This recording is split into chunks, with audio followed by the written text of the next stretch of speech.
everybody. How's everybody doing? Hope everyone had a nice weekend. I hope you enjoyed watching The Last Dance like I did. Pretty exciting stuff. I was a huge Bulls fan as a kid, so it's really exciting to watch this again. So today we are going to be talking about some new workouts. Like I said, I'm going to give you new stuff to do every 2 weeks. You can continue with old workouts if you want to, or if you want something new. We're going to go over those today. And then towards the second half, we're going to talk about nutritional supplements and different things you can take. And is it good? Is it bad? What are the pros and the cons of it? So if you have any particular questions about any workout stuff or supplements, start throwing that in the chat now and we'll address it at the end. And let's get rolling. All right, strength days for week 5 and 6. 5 and 6 weeks of this already, crazy, huh? So we're going to be working with a Sumo Depth Squat, 10 to 12 reps, single leg squat at 8 to 10 reps, dumbbell flat presses, 10 to 12, dumbbell row, 10 to 12. Remember, we like to do the press and the pull, alternate those as we go. Kneeling pull-off presses, 3 reps at 5 seconds each, and a side plank with the raise times 12. And again, we'll be doing that 3 to 4 rounds, and depending on how you kind of want to set it up, you can run it as 4 sets of squats, or you can run it as a circuit. And here we'll do a little video. You guys get a little sneak peek at my in-home gym down here. This will be the Sumo Depth Squat. The only difference between a regular squat is I'm looking to get that down below my knees, so we're breaking that 90-degree angle. Our single leg squat. Using a small bench, you can use a chair. If you're strong enough, you can do those without anything. Dumbbell flat presses. Doing them on the floor is actually a pretty good way to get a nice angle. As soon as your elbows hit the ground, that's when you know you're in the right position. Dumbbell flat press, nice flat back. Smooth row, driving that elbow back. First version of the kneeling pull off, my knee is on the ground here. It's just out of frame. Holding that for 5 seconds. And on the more advanced, we'll leave the knee about 1 inch off the ground there. Again, you can't see my knee at the bottom there. And then that side plank with the raise, just looking to get those hips above parallel and get a nice squeeze on that oblique. All right, so if you have any questions about that, throw it in the chat now. And like I said, we can talk about it at the end. Now our conditioning days. So it's starting to get a little bit nicer out there. So I'm hoping everyone's able to get out and do some running.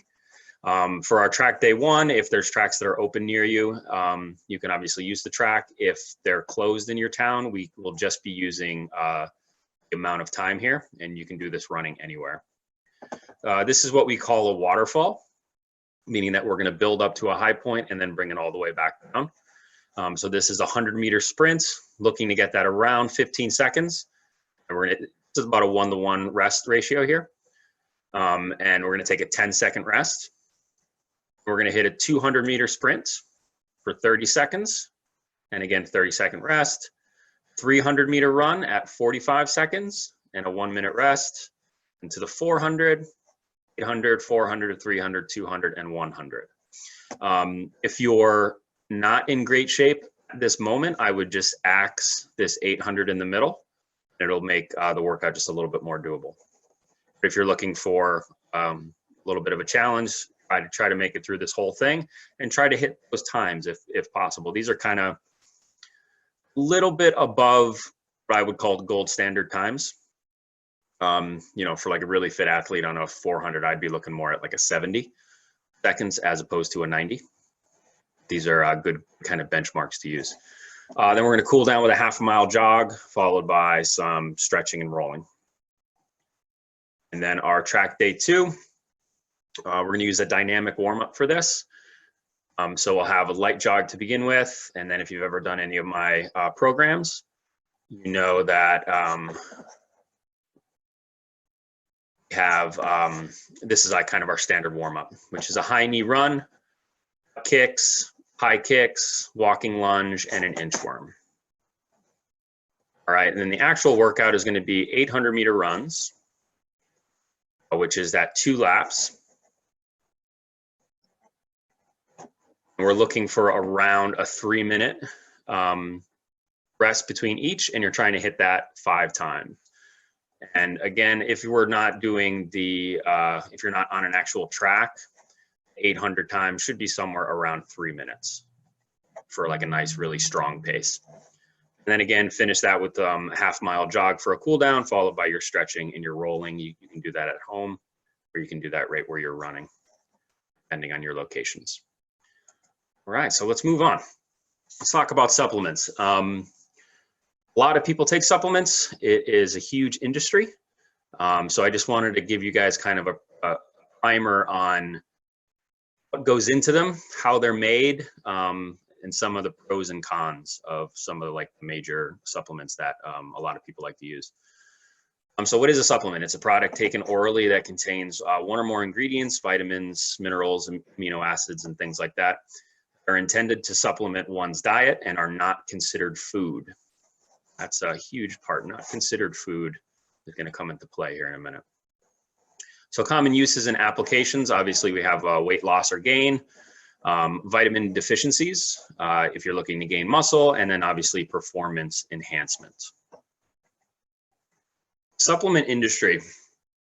When I had initially done this presentation, I think it was about 1.5 years ago when I first did this one, the industry was at 20 billion, and it's now up to $42.6 billion a year in 2018.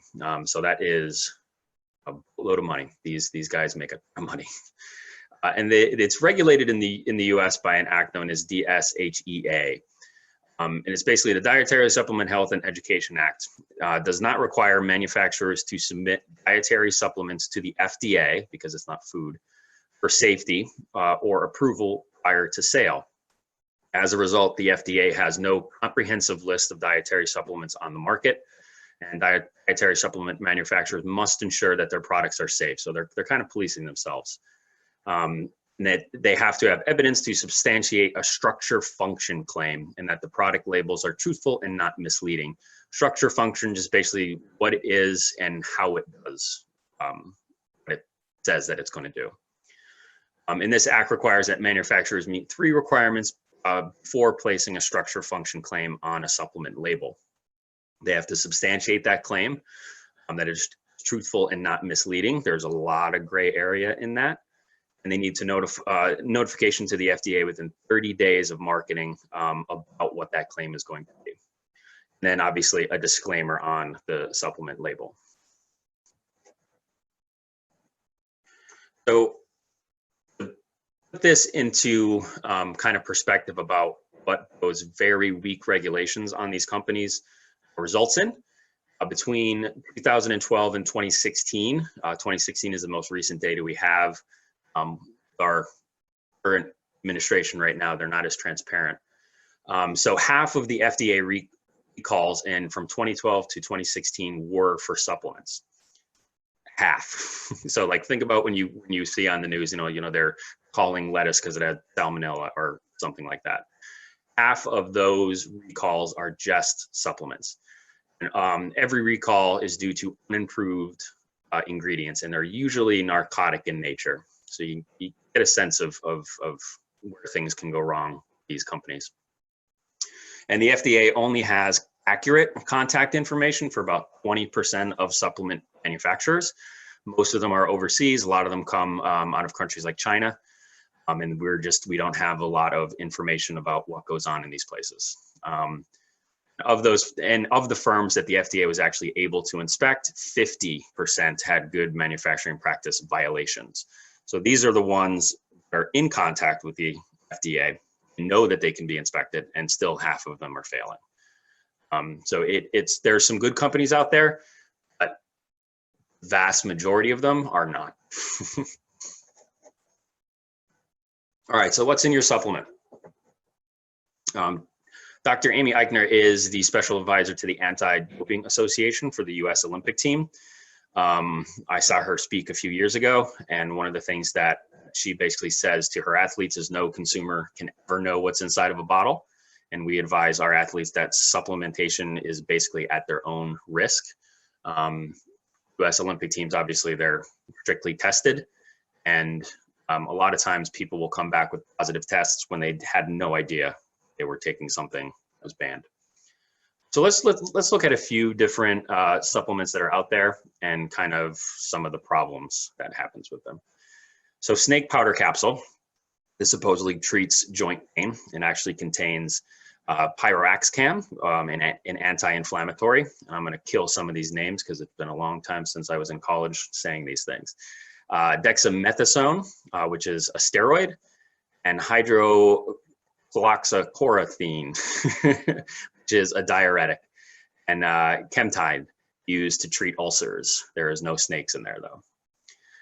Pai Yu Gao is a Chinese manufactured weight loss supplement altered with two and drug products, ciptramine and phentophylline. And despite warnings from the FDA, sales continue. In a survey, most all users, 85%, reported side effects from use of this particular supplement. And then we got Rumofan. If you're in high school biology, you'll kind of know that Rumo means joints. This is a product promoted as a dietary supplement for treating arthritis, rheumatoid arthritis, osteoporosis, and bone cancers and other conditions. The product contains hidden prescription drug ingredients that cause potentially fatal side effects.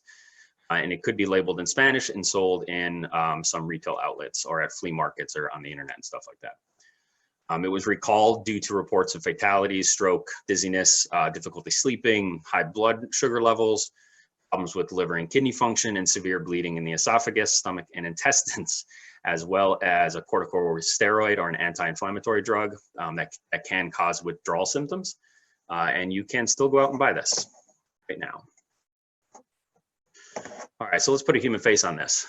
In June 2011, Michael Lee Sparling, a 22-year-old Army private stationed at Fort Bliss, Texas, collapsed after running in formation for about 10 minutes in 75-degree weather. He went to cardiac arrest and died later that day.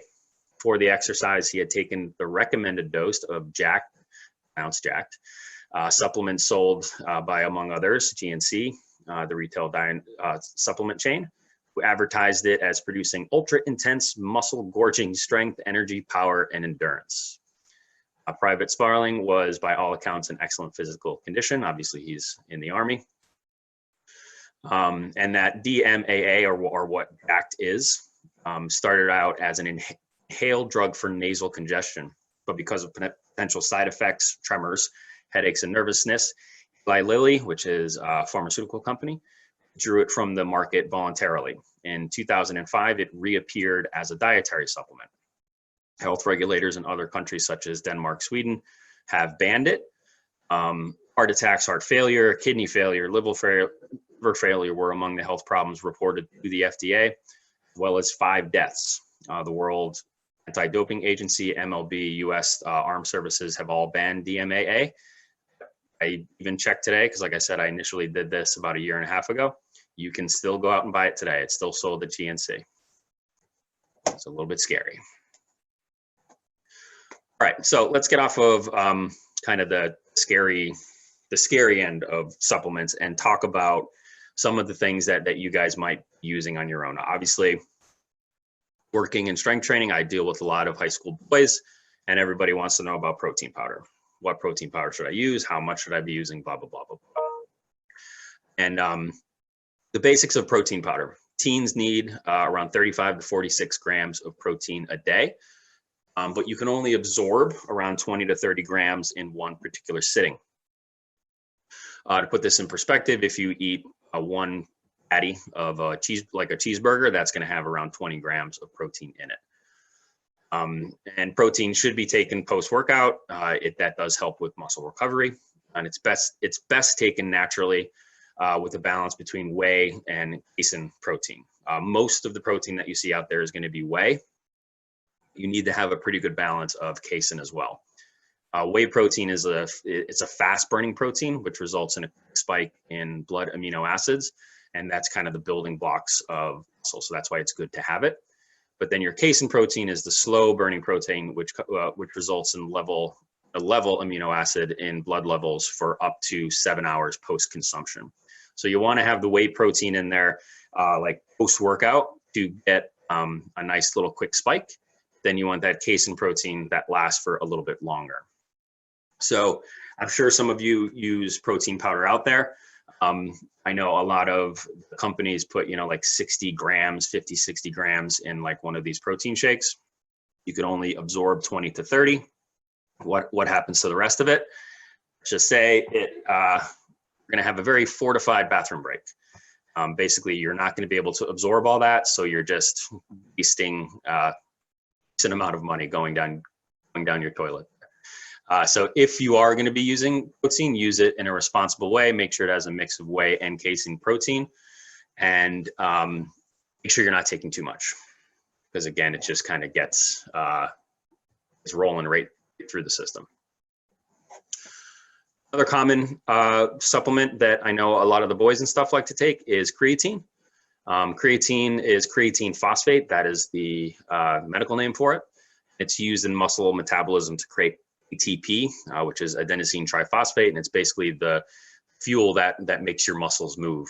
When you're inside of a muscle, the metabolism as like a muscle is flexing or moving, it takes ATP, which is again adenosine triphosphate, and it strips it down and takes one of the phosphates away, and it becomes adenosine diphosphate. So creatine has this phosphate member to it. Creatine is present in the muscle at the time. It replenishes at one phosphate, and you're back up to ATP, which can then be used again, and it's kind of a circle and a cycle and moving and moving and moving. The supplement itself is purported to help with muscle strength, size, and recovery. It is naturally occurring within your body, and it's created when you eat protein-rich foods like lean meat. It does have some side effects. Bloating, hydration, and prolonged use will result in the body's natural supply to cease. So this one down here is the one that I always caution against, because if you're going to be using it for a long time, your body senses that creatine is in the body, so it's just going to stop making it. And if you use it for too long, the body completely stops making it, which is a bad thing, because again, you need it for movement. So if you're going to use creatine, don't use it for an extended amount of time. Pay attention to if you're having any sort of side effects, and basically just kind of monitor how you're feeling for the most part. All right, so at the end of the day, should you be taking supplements? For me, I generally do not advise any of my athletes to take any supplements. Everything you need can be gotten just through healthy eating. You don't really need anything additional. But most of them will either be harmless or ineffective, but some, like we mentioned earlier, do have dangerous side effects. And in the case with creatine, it can alter your body's natural functions. Most of the benefits of supplements come from the placebo effect, which is basically, you know, you're going to take that jacked supplement.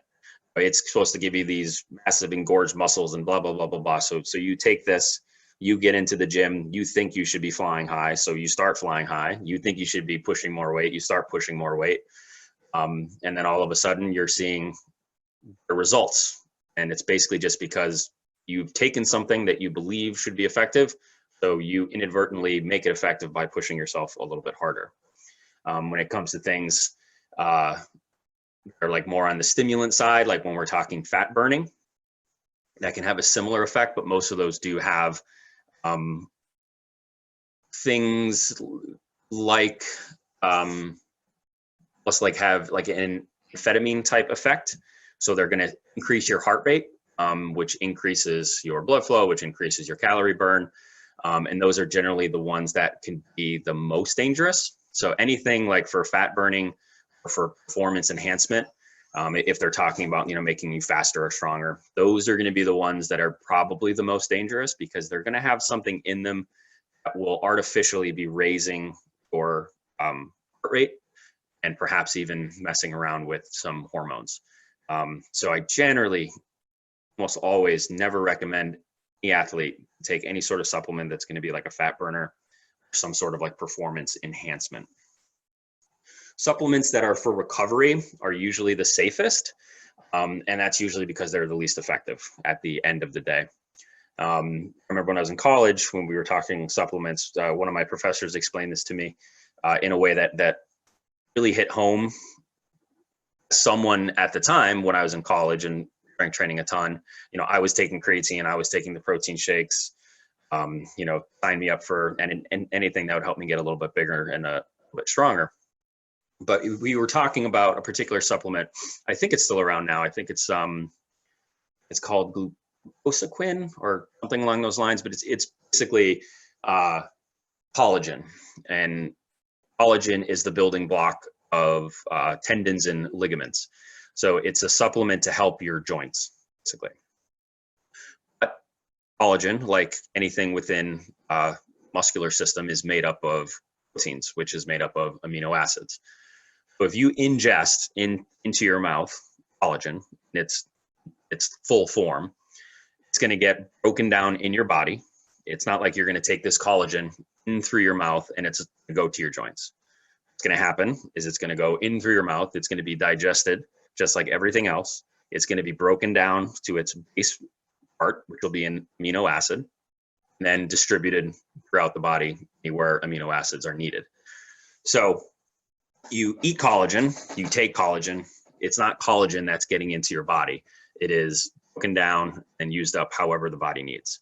So taking a collagen supplement makes no sense for your joints. I hope that kind of makes sense. And at the end of the day, I always tell kids, if you're going to take them, you need to pay attention very, very closely to how you're feeling. You need to be aware of what it's doing to you, and basically just be safe as possible as you can possibly be with this, because people have gotten hurt from these and they're not regulated very well. They're barely regulated at all. I haven't looked into the most recent legislation on this stuff, but I'm sure it's gotten a little bit worse. The fact that they're making more money scares me a little bit. Basically, that's it for the supplement end of things. I don't think I put a Q&A slide in today. Let me see. No, I did not. Let's go check out and see if anybody has any questions particularly about that. Copy of the presentation. Yes, I'm working on figuring out how to upload the presentations to our social media director, who will then be putting them out. I am not the best when it comes to technology, so just bear with me. I'm still working on that. Went through. You want to see the exercises again? Sure. Anybody else has any questions, just start throwing them in there.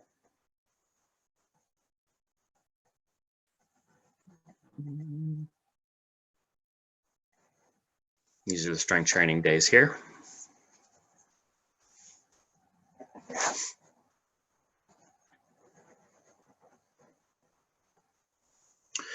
What is an alternate way to take in an amino acid for joint strength and recovery?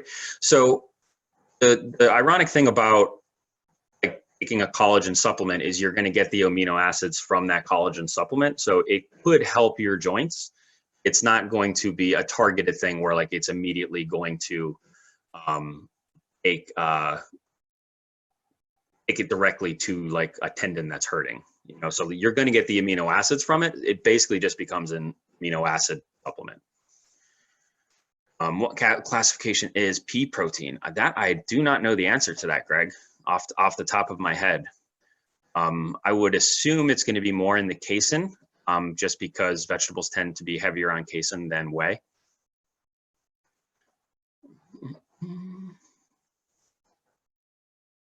And what supplements are good for a high school student? Again, Don, I'm not sure if that's your first name or your last name.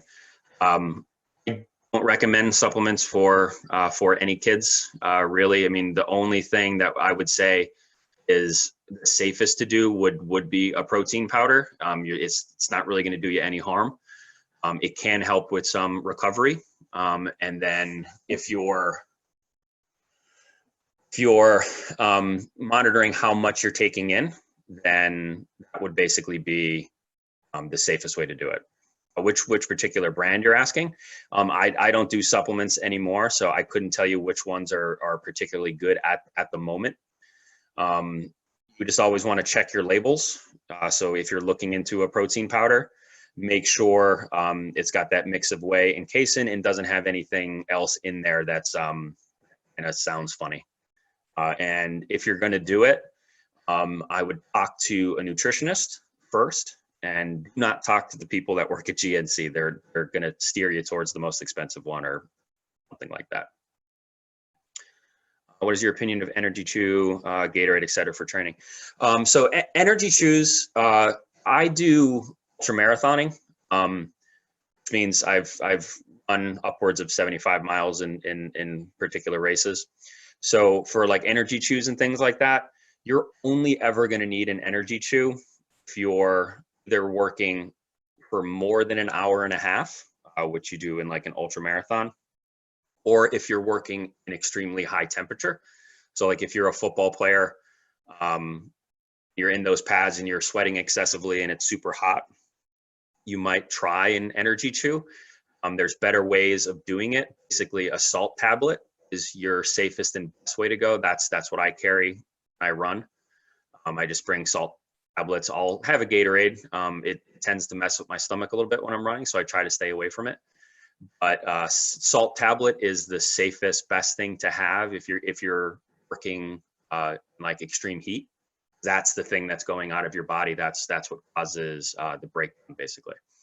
So if you're looking at Energy Chews or anything like that, I've used, I'm trying to remember the name of the brand. It's been a while since I ate them because like 2 or 3 marathons ago, I don't know if I got a bad pack or something, but it made me super sick and I've averse to using them. I'll have to look and see if I can find it. And if I do, I'll bring it up next week. Got here. How do I see that? Drew, I'm not sure how to see your message. It says privately. Not sure. Chemicals are we supposed to stay away from? Dunn, what do you mean by chemicals exactly? Everything is chemicals.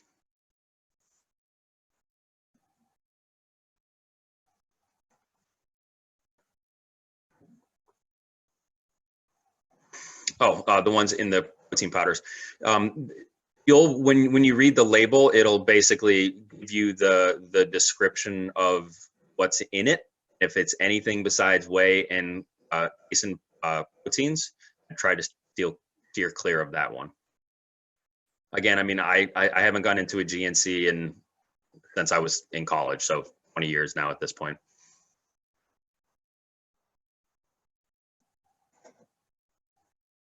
We have a few more seconds for some questions. Drew, if you know how to get that to me, I'd be happy to answer what it is you're asking. My boys are 7 and 9 years old. How much protein should they take? So it's going to be pretty standard for most kids. I'll take you back to the protein section here. Teens are obviously growing a little bit. Ooh, what did I do? A little bit more, but they're around 30 to 45. So if you're talking like a 7 to 9 year old, you're going to drop that down probably like 5 to 7 grams. So somewhere in the 25 to 35 level.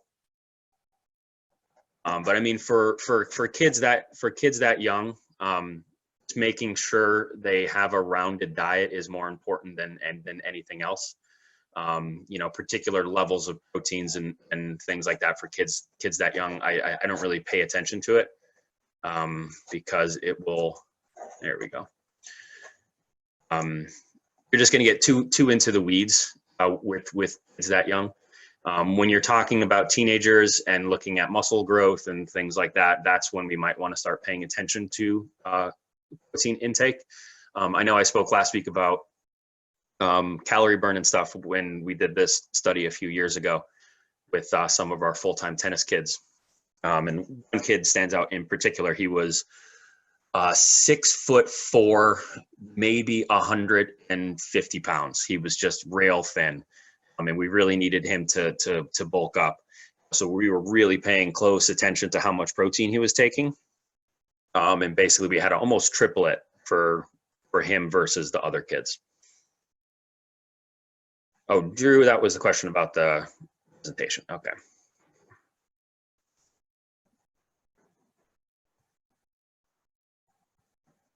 All right, give it one more minute. If anyone has anything else, let me know. A lot in this stuff when it comes to supplements.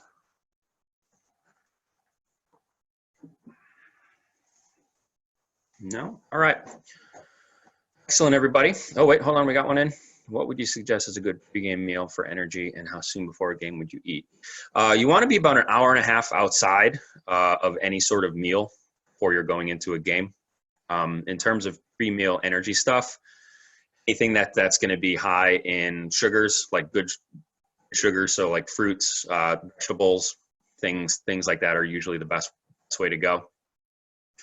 I would always have at least 2 to 3 bananas before I go out on any sort of long run. It's a great food for getting those essential things that you need for workouts or for games. Basically, anything that's not going to upset your stomach is really the way to go. Everyone's a little bit different. You know, I know some people who can't eat anything before they go into games, and I know people who can, quarter pounder and go out and play fine.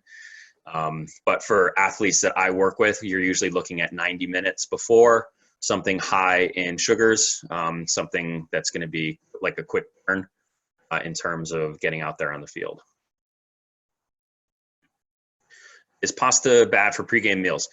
Pasta is bad for right before you go and play. Pasta would be the night before. You don't want to have a big pasta meal for. I remember in my senior year of high school at a cross-country meet, and the coach took us for a pasta dinner for the final meet of the year. And I think out of the 10 of us, I think six of us got sick on the course because we had eaten pasta about an hour before we went out to run. So pasta would be the night before. And all right. Hey, everybody. Well, I hope that was helpful. If you have any additional questions, please feel free to reach out, tim@centercourtclub.com. You can check in the folders for the new workouts and the new conditioning stuff. And if you have any questions, just feel free to reach out and I'd be happy to answer anything. All right, have a great week and we'll see you next week. Thank you, Tim.